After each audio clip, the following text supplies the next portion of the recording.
Well, the wonderful sound of the ASK Supercars, the Tool Dynamics Supercars. And it's Peter Barrable on pole for this one. Andy O'Brien alongside him. Sam Moffat, Bob Cameron. We didn't hear much from Bob in the first race, but he could have an influence on this. Alan Dawson was also a bit quieter in the first race than in this one, or in the first race, and he could have a big say in this. Graham Colfer is there alongside Alan Dawson. Then John Cardew and Bobby King, and John Morris and Alan Kessie right at the back. And John Morris really did have a great race in the opening race of the weekend for these Tool Dynamics Supercars. Yeah, watch out for John Morris as well. As Matt said, he was off the pace of the drive, but the rain came down. He was incredibly quick in first race. He caught himself up, almost got fourth place on the run to the flag from the back. So, 220 brake horsepower, 6-speed sequential gearbox, and a championship to be decided. There is the 5-second board. The red lights are on the BMW, or the BMW Ireland Bridge. Who's it going to be? Barrable again, but O'Brien draws ahead as they pull second gear, and Dawson with a good start too, and Barrable jumping back into the of Moffat and Graham Colfer. And a great start from Andy O'Brien. Barrable with a lot of work to do. Yes, Colfer that's up to second, and Peter Barrable has been deposed to third on the run down to the first corner. Fourth there, but he just chops across the bows of Moffat. John Morris takes a place from Bobby King already, starts his charge, but Andy O'Brien and Colfer now well clear of Barrable with a little bit of work to do. Moffat is fourth. Moffat in fourth place, yeah, all going well for O'Brien at this stage. A good start off the line for him. Barrable made an initial launch well, but it looked like as they grabbed second, Barrable must have got wheel spin because O'Brien just got across in front of him, did the job correctly, and down into turn one.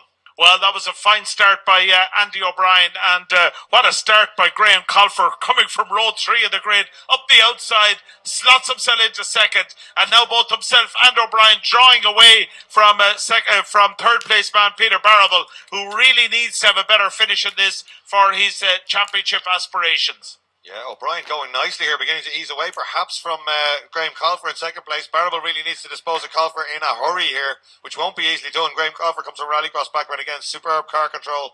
Rallying on rallycross drivers don't mind a bit of wet weather, they tend to love it. Didn't see this pace from Colfer in race 1, but he certainly hasn't got there by accident. He's running nicely, but O'Brien beginning to ease away at the front, Matt. Just opening up that little, as you call it, the little happy gap, and he needs that because in these kind of conditions, anything can happen. Everything can turn really very quickly. Colfer now holding off the close attention of Peter Barrable. So Barrable get a little bit frustrated, tucked in behind Colfer, and Barrable up the inside. Colfer there just going a little bit wide through the S's, fights back again, but losing out then. And Sam Moffat now makes a move on Colfer. Well, now it's on. Let's see what Barrable can do. And Barrable, that was a very decisive manoeuvre, and he needed to do that. He was coming through regardless there, and Colfer knew that and gave him racing room. But Colfer looks like he's got a bit of pace, doesn't want to let these guys get away. But it's been a great first lap for Andy O'Brien. Let's see what kind of pace Peter Barrable has now, because whatever he's got, he's going to have to use his full bag of tricks in this one. The gap 2 seconds already at the end of lap 1. That's unheard of in Supercars.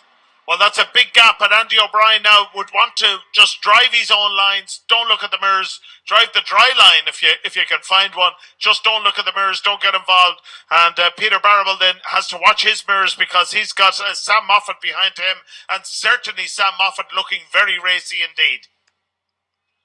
Looking back up the road a little bit, we see Alan Dawson is the next up. He's running 5th overall. Just a little bit further back, and that's ahead of Bob Cameron, who's 6th. Well, Andy O'Brien looks like the man with the pace at the moment. I don't see Peter Barrable making any inroads into that lead just yet, and in fact now he's under pressure from Moffat. I see a safety car here on the main straight, so whether it's coming out or not, I cannot be sure, but I don't see any flags waving around the circuit, so I think it's all okay. John Morris has had a quick rotation out on track somewhere, and he's dropped back again to the tail of the field, so all to do a second time round. Andy O'Brien kicking up a big rooster tail of spray as he goes right to the outside. Very, very quick down the back straight. These cars, we said, 220 brake horsepower space frame chassis. They look like a saloon car, Matt, but as we said before, they're actually a racing car in a frock. Yeah. They've a fiberglass body over a full space frame Sonny Howard chassis. proper race pedals, proper suspension. They really are a proper racing car inside. Sequential gearbox, full pedal box, as we said. So they don't drive like a saloon car. They drive single-seater drivers who come into this class over the years. No problem. Wayne Douglas, Morgan Dempsey, people like that, and have always gone really well in them, as have rally drivers, as Moffat is showing us there. This lap, is Barrable beginning to ease away from Moffat? Perhaps just a touch. But just a touch, but that will happen in parts of the circuit. No, not really. Moffat is staying with him. Moffat has shown himself very racy this weekend. The gap may be down from first to second a little bit. Yeah, it is. I think Barrable's starting to get away a little bit now. Let's watch this one as they go by, because Andy O'Brien was leading strongly in the first lap. I think Barrable may have taken a little bit of time out of him. It was 2 seconds, 2.021. Oh yeah, half a second quicker. Fastest lap for Barrable. The gap down to 1.4 seconds now, and the race is on. Not just for the race, but for the glory of the championship here. Andy O'Brien did it all right at the first lap, but Barrable is closing him down, Matt. And O'Brien getting a little bit ragged. Maybe he started to watch the mirrors. You know, this is where he just wants to get the head down now and just pedal on as fast as he possibly can. Forget about what's happening behind him. You can see there Peter Barrable has opened the gap between himself and Sam Moffat. Yeah, and Barrable's still coming at him. There's not much in it, but O'Brien out over the curb there, over the white line, just a tad. So these are 3 top-line drivers really going at it. But the man with the pace at the moment is Barrable, and half a second is a big chunk to pull, and I think he'll do the same again this lap. But Andy O'Brien, it took him a long time in race 1 to get going, and he looked clearly the quickest of the trio towards the end of that one, so you just don't know. In fact, that gap is balancing now, or maybe even extending again. So Andy O'Brien's maybe got the message that Barrable was coming at him. We'll see towards the end of this lap. They're all trying really hard, Matt. Oh, there's a great battle between these 3. Forward, in fact, Graham Colfer is not too far off the pace, but all of them just a little bit too far ahead of Alan Dawson, who really would love to mix it with these guys, hugely experienced. But it is Andy O'Brien out in front, maintaining the gap between himself and Peter Barrable. I think it's out there where Barrable gets it. Is it? He looks closer again at 7A and B there. Maybe it's the international loop where Barrable is cutting that back, but he looks closer again there. They're all drifting the cars around a little bit coming through. I'm not sure whether that gap is bigger or smaller. The differences are tiny in this one. I don't see Barrable taking another half second out of O'Brien, certainly this time round, but they're pushing very hard. Moffat can seem to find space on the track when he needs to. He can close the gap, leave the brakes late, get right up behind Barrable, then maybe not getting the best run out of the corners, though, dropping back a little bit on the exit from the corners.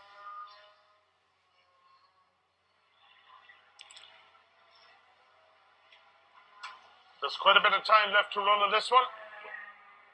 8 minutes left to run.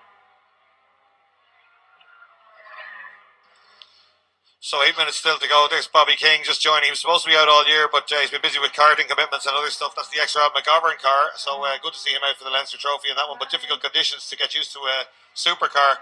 And again, Barrable heading out towards turn 3. And in fact, Barrable was again, 4 tenths quicker last time round, but Moffat quicker than both. So this is interesting. Barrable is definitely catching Andy O'Brien now. Half a second the lap before, 4 tenths that lap. The gap down now to just 1 second, 1.1 second, the official gap as they crossed the line last time round. Down now into Bridgestone corner, the long left-hand off-camber corner. You need a really well set up car there.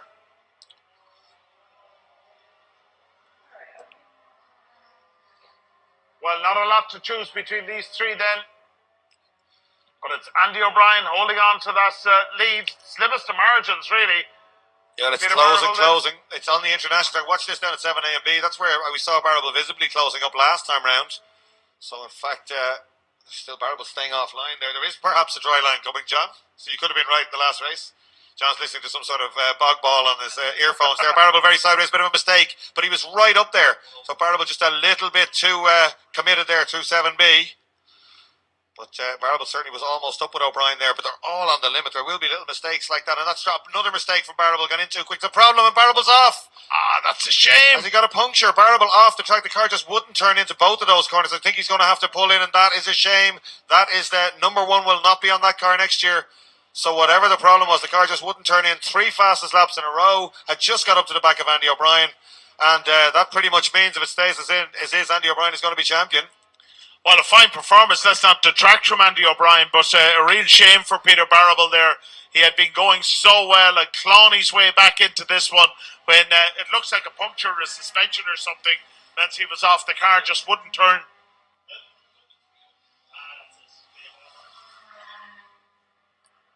So Moffat's still pushing hard now in second place, but Andy O'Brien has it all in control. Did all the hard work on the first lap with a cracking start. His lead now 2.8 seconds, and he was quicker than Sam Moffat last time round. Barable out of the car, that's such a shame. He did drive like a champion, did all he could, close down Andy O'Brien, but something mechanical or possibly a puncture, two right-handers the car wouldn't turn into, and that's going to be very difficult to take for Peter Barable. Well, he's a bit despondent about it. He just didn't throw the helmet that much, and he's gone out to have a look at the front end of his car. Yeah, obviously something wrong at the front end. But I think Peter Barable's a racer and he would have preferred to lose it on the track than to something like that. And Andy O'Brien probably the same, would have preferred to come out at a scrap on top. But Moffat pushing hard, but I think Andy O'Brien has the pace in this one with 6 minutes still to go. Well, it'll be a long 6 minutes for Noel O'Brien and the Andy's connections down in the paddock. So I think he's still pulling away. They got out to 2.8 last time around, 202.4 for Andy O'Brien and 203.2 for Sam Moffat. But nobody touching the 202.1 that Peter Barable did, but that's irrelevant now. Andy O'Brien flicking the car around a little bit, getting a feeling for it. They're both still pushing very hard, Matt. Sam Moffat's not that far off him. I think he's put in a quick lap there. So Moffat he does look a little bit closer. A little bit closer to him than he had been.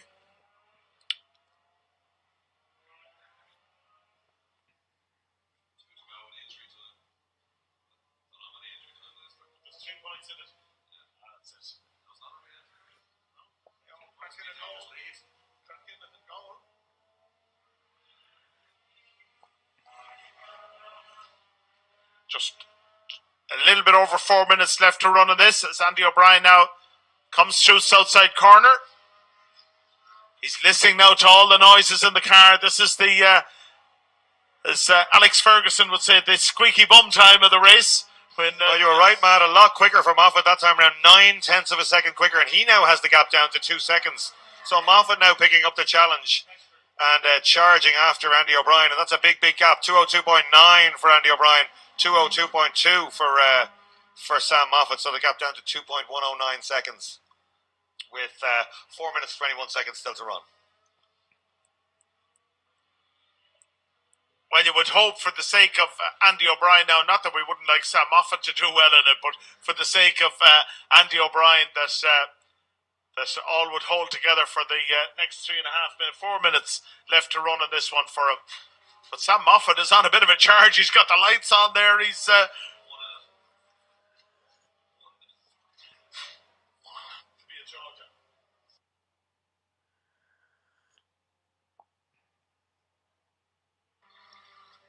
Andy O'Brien trying to respond to the challenge now. You can see he's pushing very hard. The car moving around under him a little bit at Lola corner. But Moffat just closing. But there's only 3.5 minutes left to go on this one. So it's still another few laps. But O'Brien through 7A, no problems. A little bit of a drift, but beautifully in over the curb at 7B. Doesn't miss that at all. You can see the back of the car bouncing as he always can when they grab a gear in these sequential boxes. I think Moffat's still closing, but only by fractions as they come back towards us. We give a rundown. The Andy O'Brien leading, Sam Moffat is second, Graham Colfer third, Alan Dawson running in fourth, Bob Cameron is fifth, John Morris up to a very credible sixth, ahead of John Cardew seventh. Back through Irish Ferries corner again. New to old, as some of the drivers call it. Big opposite lock for Moffat, but keeps it off the curb, nicely controlled. Wonder is he closer again. The gap was at 2.1 seconds as they went by the last time. We'll see when they go by us this time. No mistakes from either of them as they use all the road, almost out to the curbs, but stay off the curbs. Let's watch when they go by. 1.7. Another 0.3 for Sam Moffat, so closing in now, and Andy O'Brien with 2 minutes 35 to go. So certainly 2 laps still to go. Not quite enough, I don't think, Matt. He's taking about half a second out, but Andy O'Brien will see him coming, see those headlights in his rearview mirror, and Sam Moffat now very much on a charge. Yeah, but that can have its own dynamic, Leo. That, you know, in a straight fight, he's not going to be able to do it. Whether Andy O'Brien will crack under the pressure, I doubt if he will. But if he did, it was to put a foot wrong, then Sam Moffat is going to be there to pounce. Look how close he is this time, Leo. I think he could let Moffat by and still win the title, Matt. Let's look at the difference there.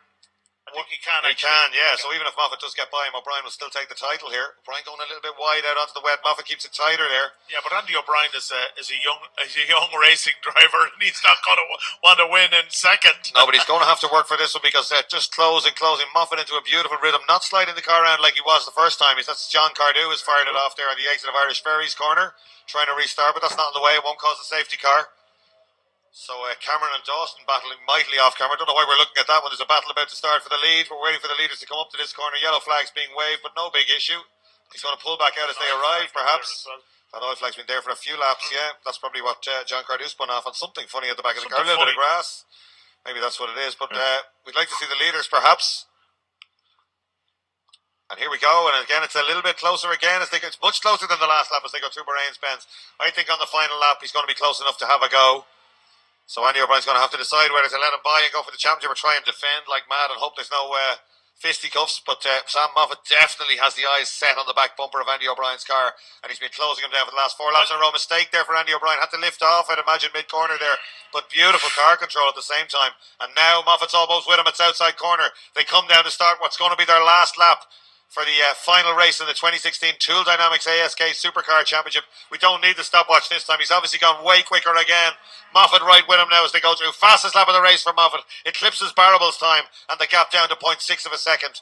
Down to turn 1 now, and he's almost up under the back wing of Andy O'Brien's car. Moffat just got so much pace, Matt, at this stage of the race. Well, that's the one thing about Moffat. Andy O'Brien can let him come up behind him because Moffat will not nerf you off. He did have an opportunity in the first race. He's an absolute gent when it comes to racing. I think that's John Morris that's gone straight on at Mobile. But John was always very fond of raking the gravel traps when he was here, and he'd be glad he instilled that into his staff because the gravel trap's stopping the car just before it hit the barriers there. But this is what we're talking about now. Andy O'Brien with a big issue on this, the last lap, because Sam Moffat right with him. He's gone defensive down into Bridgestone. Sam Moffat goes wider, tries to get up the inside, just crowds him a little bit there as they go through the areas. And more traction for Moffat. He's going to get alongside here up Kennedy's Rise. Is he, Matt? Well, it's looking good for Moffat now as he tries to make a move up the inside there, but Andy O'Brien just keeps the door closed. O'Brien may have a problem with the car, who knows, but certainly coming under a bit of pressure. That would have scrubbed off a little bit of speed and allowed Moffat to get a run on him on the back straight, but it's the right thing to do. Get over to the right, defend 7A and 7B. He only has to do it for half a lap now, down to second gear, maybe down to first gear. He's going to park the car at the apex. Moffat looking for a gap anywhere, and he's going to go for it. He's surely going to have a go before the race is over. Moves over to the right just to let him know he's there with the headlights still ablaze, but Andy O'Brien won't be ruffled by this. A superb driver, Andy O'Brien, with loads of experience, former Ginetta Junior Ireland champion, and has won in Formula Ford as well. Poor Peter Barable on the bank watching. This one won't be easy to watch. Goes defensive again. Moffat would have looked down the inside. It's all going to be the Southside Motor Factor's corner, I think, this one. Yeah. Moffat gets a great run off the corner, but so does O'Brien. This is so equal now, Matt, in the closing stages. Not a lot between these two then as they come down to Southside corner for the last time. Moffat goes high and wide. Andy O'Brien defends on the inside. This is it, the last corner. O'Brien getting a good run through the corner, though. I think he'll have enough pace out of the corner. Andy O'Brien comes down the straight. Moffat just gets a little fishtail as he comes out of the corner. The checker flag is out. Andy O'Brien wins the race, wins the championship. Sam Moffat comes home in second. Well, Noel O'Brien delighted down the pit wall. Why wouldn't he be? That's a great performance from Andy O'Brien. Did what he had to do off the line. Wasn't the quickest driver out there, but drove superbly, used his racecraft, used his experience, and used his talent. And he is the 2016 Tool Dynamics Supercar champion. So a great drive from the new champion. And even though your hearts go out to Peter Barable, those three guys have given us great entertainment all year. Sam Moffat right in there too. He's a great addition to this class. And Sam giving us the excitement there at the end. But Andy O'Brien didn't crack under pressure at all.